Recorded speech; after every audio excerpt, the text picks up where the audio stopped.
Babina sali pongo lingani tanga masolo boucle.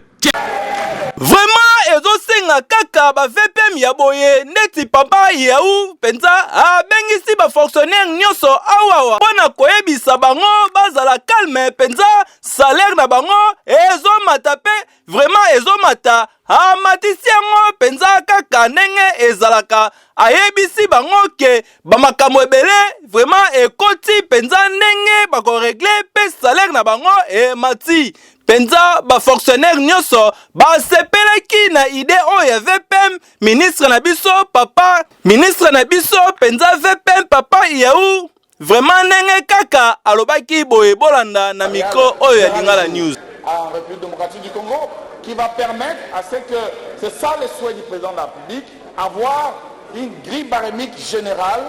partant du plus haut gradé de la République jusqu'au dernier et faire en sorte que les écarts ne soient pas béants, comme nous le voyons aujourd'hui, agir pour éliminer les cellules d'experts, toutes ces microstructures qui rôdent autour des cabinets politiques, des cabinets, l'administration doit répondre